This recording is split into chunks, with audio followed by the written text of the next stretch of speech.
everyone. Thank you so much for your patience and being here for this LinkedIn Live. This is Startup Dialogue. This is episode 2. And I am Teresa Dow from Idobro Impact Solutions. This is a new initiative to answer some of the questions that entrepreneurs have been asking us in various programs. Impact evaluation, impact assessment, understanding ESG is the second most favorite topic of all entrepreneurs for before funding, of course. And we are very, very glad to have with us Lena, who works as a consultant with Adelphi, doing deep diving into the world of impact assessment and measuring what really matters for green enterprises and otherwise. Today, we are very, very happy to welcome Lena over here, and she's going to answer all the questions that all of our entrepreneurs in different programs have been asking us about measuring their impact, whether it is financial, whether it is environmental, whether it's social.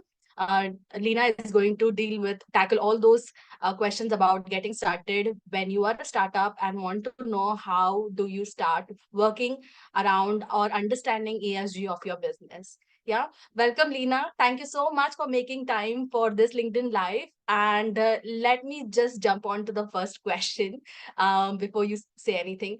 You have a very deep experience working on designing tools for gathering information related to ESG. So why don't we start with that, where you can talk about what has been your experience, how did you get started, and what is generally the overall work that you do with respect to ESE or ESG at Adelphi.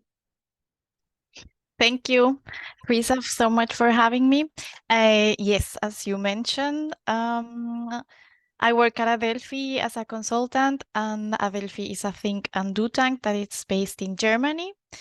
My specific topic relates to green entrepreneurship. So within my team, we have been working for a few years now on the topic of impact assessment. And what we do there is that we try to simplify the topic and bring it more to something that small enterprises and startups can actually do and manage, and that it's more tangible for them, rather than just having like these big high-level concepts like the SDGs and what do you do with that. So for that, what we do is that we develop very specific and tangible tools that guide enterprises step by step into all this topic of impact management. So why is it important? Where to start? And also we develop some guidelines that help you as well assess all these indicators, and the dashboard also that it's easier to grasp and has like all the information condensed there. So it's been a whole journey where we try to simplify the topic for green enterprises, green startups, just to get them to communicate their impact to the world. So basically our journey has been translating these usually complex methods and high-level methods to enterprises and making impact work for them. We have also written a paper on that if you want to learn more about our journey. Yeah. Thanks, Lena. I think you sort of outlined what you're going to be discussing today. And we'd love to have the paper. So after the LinkedIn Live, maybe you can link the paper details in one of the comments on a page. That would be really amazing for people to access it even after LinkedIn Live is done. Okay, so I will jump on to the next question. Before we talk about anything, getting the why, or why impact assessment or why ESG is important. I mean, entrepreneurs are doing this because they're green entrepreneurs. That's their, that's the main reason why they come into entrepreneurship, or because there is a huge demand or there is policy requirement. But in terms of your understanding from working on designing these tools or working with enterprises around ESG, why should any enterprise, green or not, be measuring or working towards understanding what kind of impact they have in the world, basically? Yeah, exactly that. I think you mentioned just to know actually the impact in the world that they have, because SMEs, although like individually an SME the impact may not mean a lot when you look at just the number of one enterprise. SMEs play a huge role in the world, in the economy of the world, especially also in developing countries. So they play a big role and a huge role, and they're important for transitioning towards a green economy. We have all the topic about job creation as well. So it's important to get to know, not just for the enterprises, but for all the stakeholders around it who are making policies, who are mobilizing funding for them, to communicate this role that they have and to actually make it tangible. See what's the role that they have in the SDGs around climate action, ending poverty, increasing gender equality. So it's important for them, for the enterprises, to communicate that impact in a way that it's tangible and that means something for potential funders, for example. Also to realize their full potential, because then enterprises can see what they're doing and how can they improve it as well. And also for others, it's important for others like us at Adelphi, or for other different stakeholders, to be able also to communicate their impact, what they can create, because it allows us to continue supporting them, raising awareness, and demonstrating that their activities are meaningful. So yes, that also allows us also to mobilize different stakeholders, as I mentioned, so that they can access mainly, of course, finance. The topic of finance is very important. So communicating always the impact that they create. So yeah.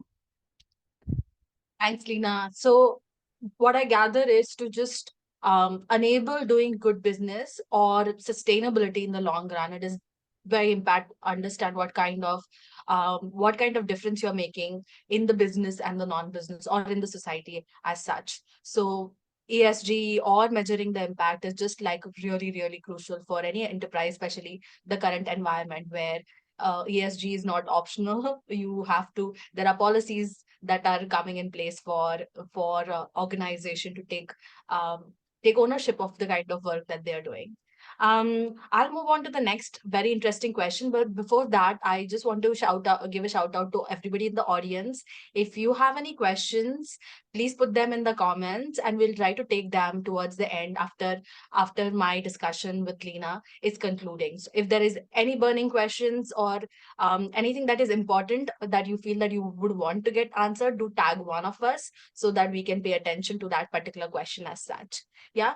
Let's move on to the next important question. I think this is the most common question we get while we are working with circular businesses. And the question is how? So a lot of times entrepreneurs start their journey measuring impact is the last thing in their mind, right? Because they are trying to sustain or they are trying to work with respect to stabilizing their business, getting their first customers, first few customers, or even to get funding. So, with respect to anybody who's even aware that they want to do ESG or they do work are in the business for good, um, what kind of simple things or what kind of strategies are there for them to incorporate ESG or measuring ESG right at the strategy or right at the implementation level, just when they're beginning their business? Yeah. So from the beginning of the business, it should be treated just like finance. It's treated like the economic impact. So we have these three basic pillars that make the impact of the enterprise. So but there's also no particular way for one enterprise to prioritize one indicator or one process, because it depends a lot on the activities that they do, their business model, their context, and their objectives. So it's very important how they can start is just looking at the activities that you do, like looking at the activities that the business model does, and set an objective, as just as you set objectives for your finances, also set social objectives and set economic objectives. But you're starting, so don't get too ambitious, of course. So just prioritize. Then the next step is to prioritize what is actually that you want to achieve, what you can achieve with the activities that you are currently doing. And also think about that doesn't necessarily have to be something completely new. You don't have to go out and try to create something that's like out of range, that it's very impossible for you. Just look at what you're doing Because even if you are not aware of it, you are in fact already creating some positive impact. So also look at that you are doing already, and then you can start by just setting up the activities, then just like try to make it more tangible once you have these objectives, these priorities. Set up goals, as I mentioned, as you do for the finance topic as well, and just define the activities that you need to do to achieve those goals. Great. So, in terms of this, feels a little bit like a theory. So, let's jump onto an example for the audiences. I know I've been working on the impact assessment tool with you, so I know how it works. So, I'm just going to point blank ask you a question. I think, with respect to the impact assessment that we have been working out, you have very beautifully like listed down few mandatory areas that any organization by very logically should in the space monitor in the organization. Can you just highlight those, few areas that any enterprise, given whether it is waste management, whether it is upcycling, whether it is, using waste material as a raw material for their production, should be monitoring in their organization, just like the key indicator?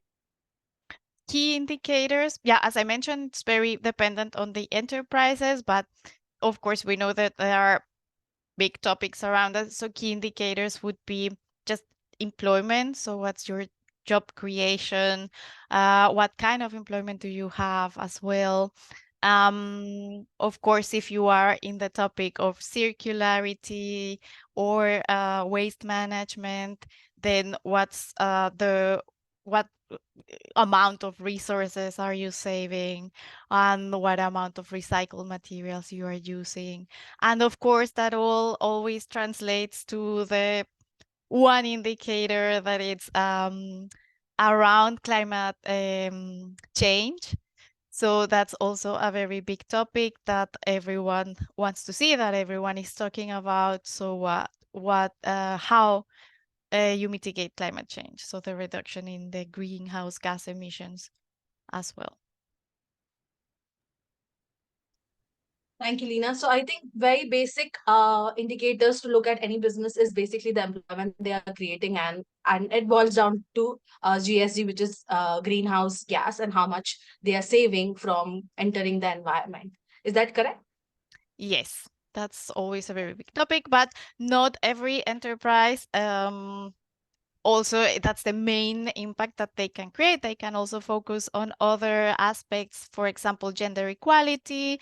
Even if they are not growing and creating even more and more and more jobs every year after year, they can focus on other aspects, or they may have other objectives such as gender equality or women inclusion, or yes, also enterprises in the energy sector. So they may not work too much with waste. So it depends a lot on the sector that you are. That's why it's important, like from the beginning, to identify those key activities and those key objectives, and prioritize also what you want to achieve and measure.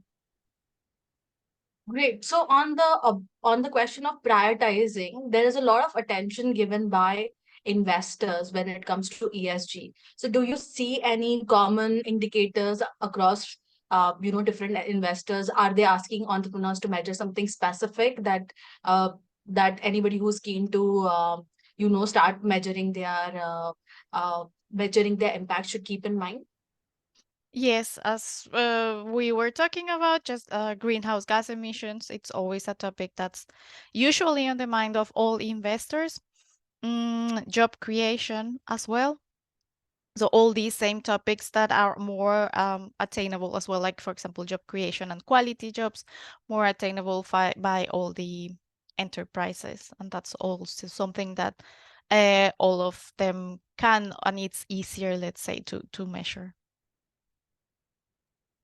Got it. So, next question is, we know why, we know how, but let's dive a deeper into, in terms of operational. Are there any kind of resources or tools that entrepreneurs can, easily look for? Because we work with a lot of entrepreneurs, and for them, certification is expensive. Spending lakhs of rupees to find to get certified for their product is very, very difficult, especially for bootstrap organizations. And all everybody is looking for is there something that is freely available where they can learn, or that they can implement in their own company more, with not lot of effort and not lot of resources allocated there. Yeah.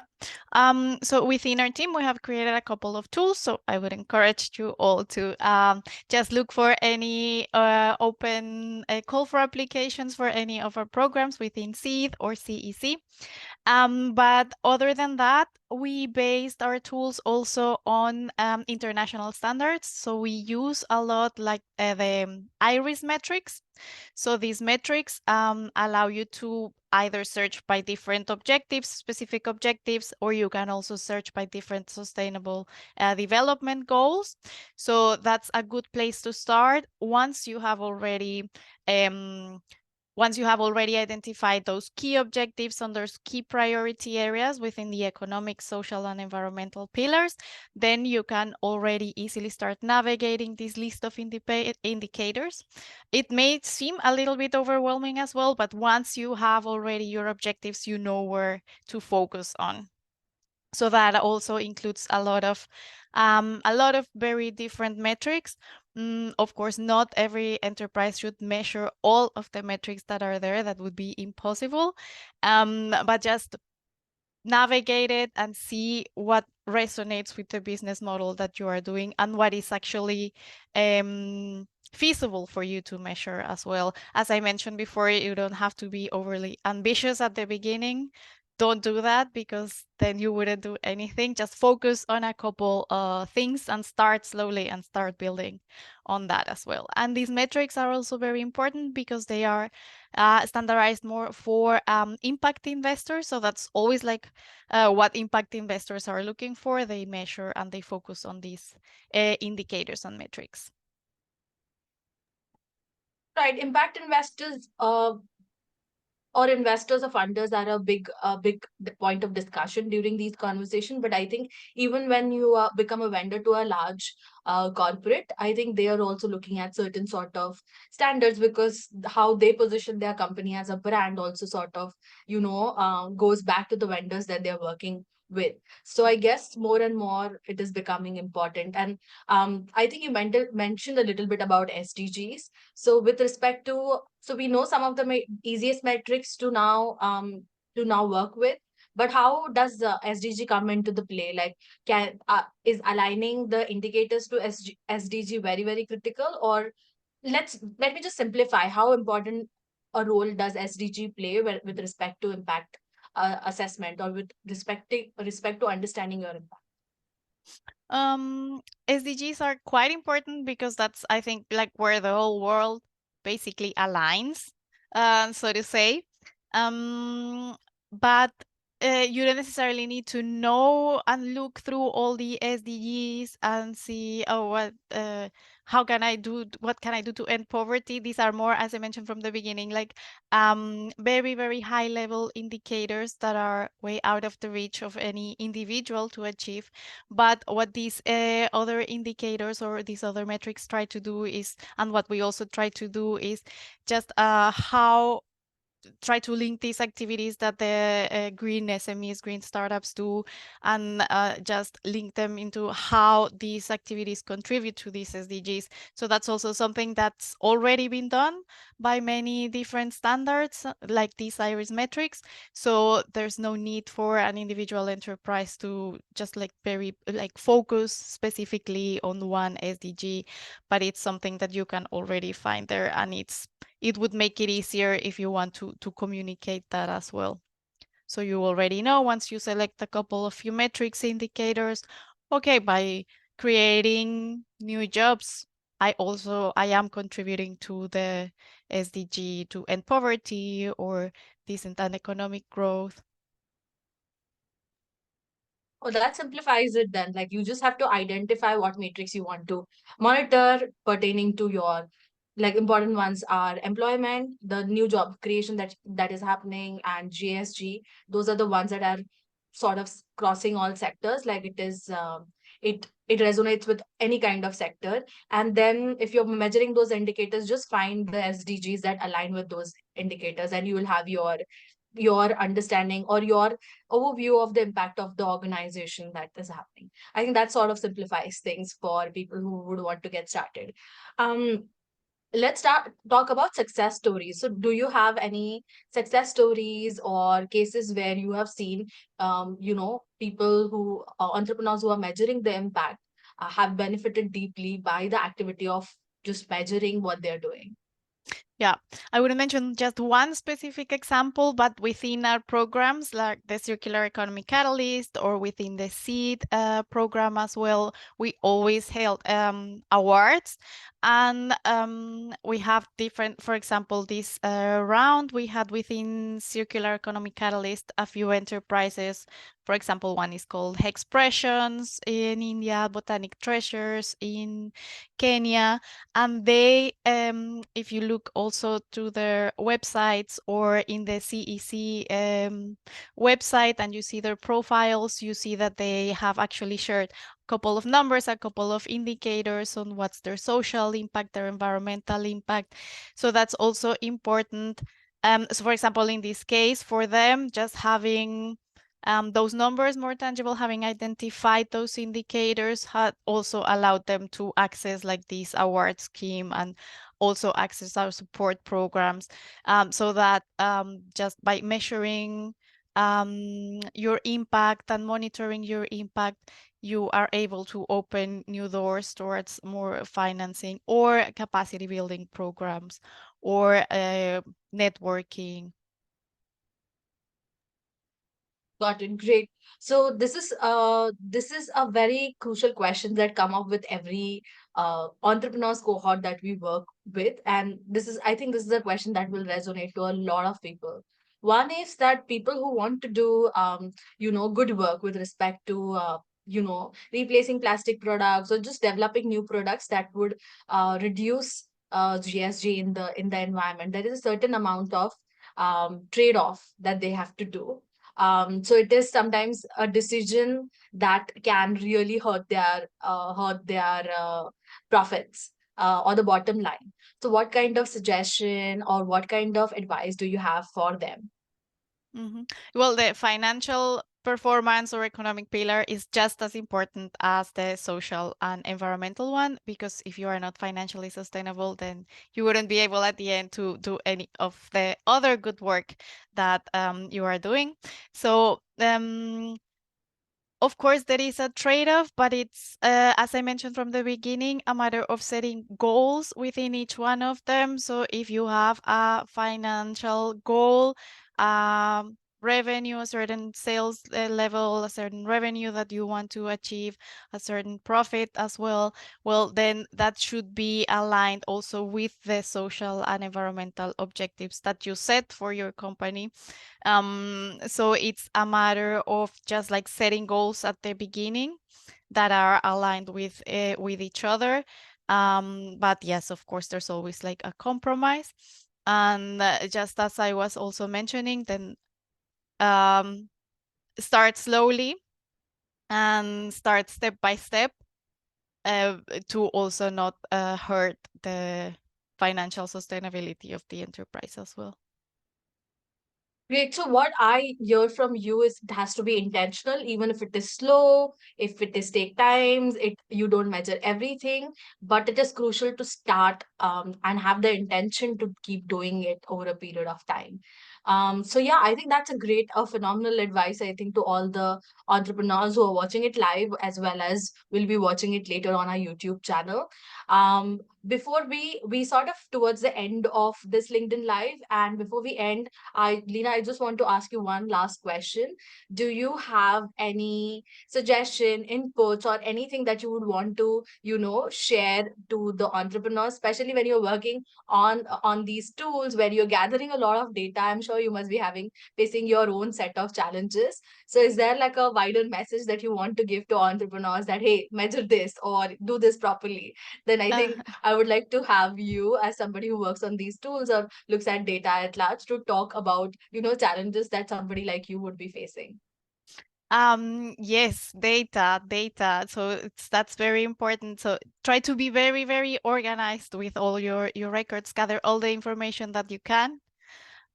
Also talk to the people and your clients and your customers, because from that you can also see what are the benefits that you are creating for them. So try to have like a constant and very disciplined process for collecting and analyzing all the information that you have. But of course, like always, like from the beginning, you don't need to have numbers for absolutely everything if you're not gonna use them. So just first set your objectives, your indicators that you can actually measure, and then be very, very disciplined and in gathering all the data for that. And yeah, just be very organized and actually use it also, because it's no point in just like gathering it and measuring it. So always, always try to also improve from what you have. Thank you, Lena. That was really fantastic. I think we learned quite a bit of tips for organization who want to get started on their ESG journey. Point one is just measure what you can rather than trying to measure everything. There are common common areas or KPIs that you can measure, like the number of jobs you're creating, what kind of ESG emissions you're looking at for your organization. Set goals and measure consistently. And there are a lot of tools already available freely to understand what your KPIs are, that you can very, very easily connect to SDGs. All of these are very important to the stakeholders that you're currently working, as well as the ones that are going to come in future. So I guess these were a really crucial pearls of wisdom that we have received from you, Lena, today. And I think this was a fantastic conversation. If anybody wants to ask more question right now or later, can you can put them on chat, sorry, on the comment section, and we will be answering it post LinkedIn Live. And with this, we are coming to the end of this LinkedIn Live. Thank you so much, everyone who have been over here live, and thank you so much, Lena, for taking this time out today afternoon, morning for you, and giving out these information and resources freely to everyone. No, thank you very much. And yeah, I'm always glad to be able to share this as well with everyone. Thank you. With this, we'll take your leave. Bye, everyone. Have a great weekend.